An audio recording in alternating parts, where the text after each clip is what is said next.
She couldn't walk, but what frightened her more was how deeply she had learned to fear the ground beneath her feet. It wasn't the pain alone, though pain lingered like an old ache that never truly left. It was the uncertainty, the way every step felt like a question her body might answer with betrayal. Standing used to be effortless.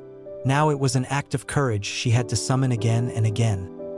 Alara Voss was 17, though her reflection often felt older. Her shoulders carried a quiet heaviness, the kind that didn't come from age but from endurance. 3 years earlier, she had been defined by motion. Early mornings on the track, the rhythmic slap of shoes against pavement, the sharp burn in her lungs that told her she was alive and pushing forward. Running was not just something she did, it was how she understood herself. The accident arrived without warning. One moment there was laughter in the car, music playing too loud, a careless sense of invincibility. The next was chaos. Metal screaming against metal, glass shattering, her body thrown forward as if time itself had turned violent. When she opened her eyes again, the world was white and blurred, voices echoing as if underwater. Doctors spoke gently, cautiously. Words like fracture, spinal trauma, and nerve damage floated through the room. They explained outcomes in probabilities, careful not to promise too much or take away hope entirely. Walking again was possible, they said, but independence would be difficult. Full recovery was unlikely. Her parents heard something different. Her mother heard fear. Her father heard a challenge. Harlan Voss had never accepted limitations. He had built his fortune by refusing to believe things were impossible. If others said it couldn't be done, he found a way to make it happen. Technology bent to his will. Markets followed his vision. When the doctor spoke, he nodded politely, but inside he was already planning. Money moved quickly after that. Specialists were consulted, flown in, assembled. Therapies began almost immediately. Alara became the center of a machine designed to fix her. Every day was scheduled. Every movement was measured. Progress was charted. Hope was engineered. At first, she believed in it completely. She tried hard, harder than anyone expected. She smiled through discomfort. She pushed past exhaustion. She learned how to stand with braces, how to shift weight with support, how to take assisted steps that looked almost normal from a distance. Everyone praised her strength. But something subtle began to wear away. Each improvement came with celebration, followed by an unspoken question. Is this all? The next treatment promised more. The next procedure carried new hope. Yet independence remained just beyond reach, like a horizon that retreated with every step toward it. Hospitals became familiar places. The smell of disinfectant, the hum of machines, the way time slowed in waiting rooms. Doctors spoke to her kindly, but their eyes always flicked toward her father when discussing plans, as if checking budgets before expectations. She noticed it. She learned what it meant. Sometimes at night, when the house was quiet, she imagined herself standing without thinking. Just standing, not proving anything, not performing progress, just existing in her body without fear. Those moments felt far away. The day they went to the garage felt ordinary. Her van needed a mechanical adjustment, nothing related to her recovery.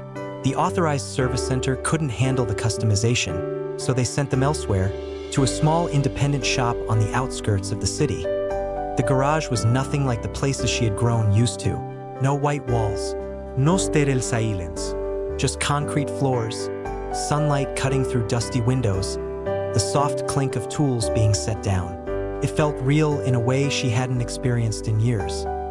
The mechanic introduced himself as Elias. He was quiet, polite, his movements deliberate. He worked efficiently, clearly familiar with the van's modifications. Alara watched him from her seat, noticing the slight stiffness in his walk, the way he shifted weight carefully when he turned. When he finished, he didn't rush them out. Instead, he lingered, hands resting on a cloth, eyes thoughtful. He asked gently if he might offer something, not a fix, just an idea. Her father's instinct was to refuse. This wasn't his world. Elias wasn't certified, wasn't backed by institutions or innovation. But Alara spoke before he could. She said she wanted to hear him. Elias didn't claim expertise. He didn't promise results. He simply said he had lived with injury long enough to learn that sometimes the body responds better when it isn't being pushed to impress anyone. He asked if she would be willing to try standing differently. Not stronger, not harder, just differently. The garage seemed to hold its breath. Alara focused on her body, aware of every sensation. Elias adjusted her support slightly, not forcing alignment, but easing it. He asked her to slow down her breathing, to notice where tension gathered before movement even began. "Your body remembers fear," he said quietly. "Sometimes that's what stops it, not weakness." She placed her foot down. For the first time in years, it didn't feel like a test. It felt like contact, solid, real. Her weight settled naturally. Her hips followed. One moment flowed into the next without resistance. No one spoke. The moment passed softly, but it left something behind, an unfamiliar sense of trust. They returned the next week. Then again. It was never formal. No charts, no measurements, just time. Elias showed her how to feel her balance instead of forcing it, how to accept instability without panic, how to let effort come from intention rather than fear. Some days were frustrating. Some days she cried in the car afterward. But something had shifted. She stopped dreading practice. She began looking forward to it. Her father watched quietly. At first, he struggled to understand why this was working when everything else hadn't. Gradually, he realized it wasn't replacing medicine. It was restoring something medicine had overlooked. Belief. They kept coming back, not because anyone promised progress, but because something inside Alara felt lighter each time she left the garage. There was no pressure waiting for her there, no chart on the wall tracking improvement, no countdown to disappointment. Elias treated each visit like time shared, not time measured. Sometimes they worked on balance. Sometimes they barely worked at all. They talked, or stayed quiet, and slowly, the fear that had lived in her muscles began to loosen its grip. Elias never framed movement as something she had lost. He spoke of it as something that had changed shape. He explained how the body, when frightened for long enough, learns to protect itself even when danger has passed. How muscles tighten before they are asked, how the mind anticipates failure and prepares for it. He told her he had lived that way for years after his accident, fighting his own body every day until exhaustion taught him a different lesson. "There's strength in listening," he said once, as she stood with her hands resting lightly on a workbench. "Not giving up, just listening." Alara thought often about how different his words felt from everything she'd heard before. No one here was trying to repair her. Elias spoke as if she were already whole, just navigating unfamiliar terrain. That thought stayed with her long after each session ended. At home, things began to change in quiet ways. She started standing more often, even when she didn't need to. She moved slowly, deliberately, but without the sharp panic that used to seize her chest. Her mother noticed first. She would pause in the doorway, watching Alara shift her weight naturally as she brushed her hair or reached for something on the counter. Her father noticed too, though he didn't say much at first. He had spent years believing that effort meant acceleration, that solutions required pressure. Now he watched his daughter improve through stillness, through patience, through a man who never asked for anything in return. It unsettled him. One evening, he asked Elias how much he charged for the extra time. Elias shook his head. He said this wasn't a service. It was just something he understood, something he wished someone had offered him years ago. That answer stayed with Harlan longer than he expected. Alara's progress was not steady. Some weeks she advanced, taking longer steps, standing without holding on to anything. Other weeks felt like setbacks. Her legs trembled. Old fears resurfaced. On those days, Elias never corrected her. He simply reminded her that movement wasn't a straight line, and neither was healing. "You don't start over," he told her once, when frustration left her close to tears. "You just start again from where you are." The words settled deep inside her as the months passed. The garage became something more than a place of practice. Elias's daughter sometimes sat nearby doing homework, offering shy smiles. Life continued around them. Phones rang, engines roared, customers came and went. Recovery wasn't isolated from the world here. It happened inside it. That mattered more than anyone realized. Alara began venturing into public spaces without as much fear. She still used supports, but they felt less like shields and more like tools. She stood longer at gatherings. She stopped scanning rooms for exits. Confidence didn't arrive all at once. It grew quietly, the way dawn does. Her father began stopping by the garage alone sometimes. He brought coffee, asked questions, listened more than he spoke. Elias never treated him differently, never deferred or praised his success. He spoke to him the same way he spoke to anyone else, with calm honesty. One afternoon, Harlan admitted something he hadn't voiced before.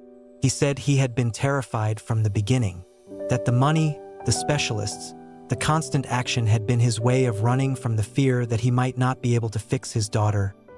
Elias listened. Then he nodded. He said fear made people rush. Patience made them present. That conversation changed something between them. Alara's supports grew lighter over time. Sometimes she left them behind for short distances. Each attempt came with hesitation, but no longer with dread. She learned how to fall safely, how to get back up without shame. Failure stopped feeling like proof of limitation and began to feel like part of learning. There was a moment, small and unremarkable to anyone else, that marked a turning point.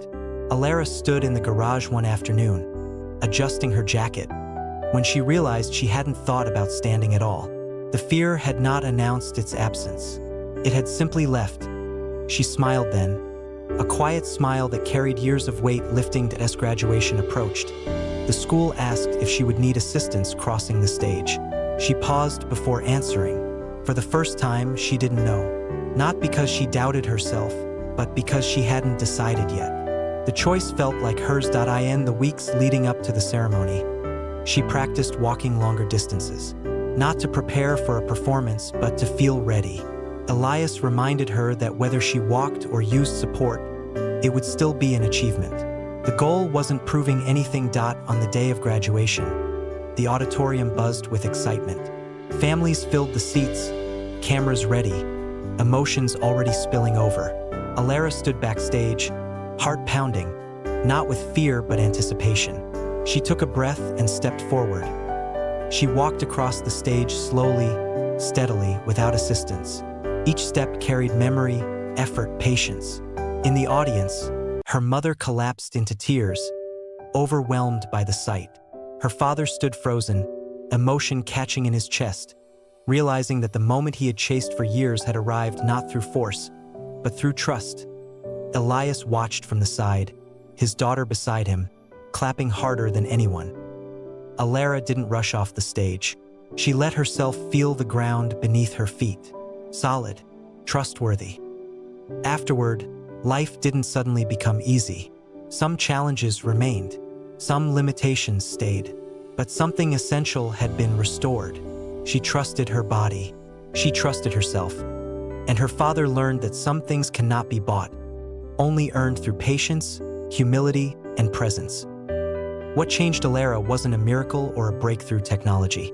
It was a single dad who understood that standing again begins not with strength, but with belief, offered quietly, without expectation.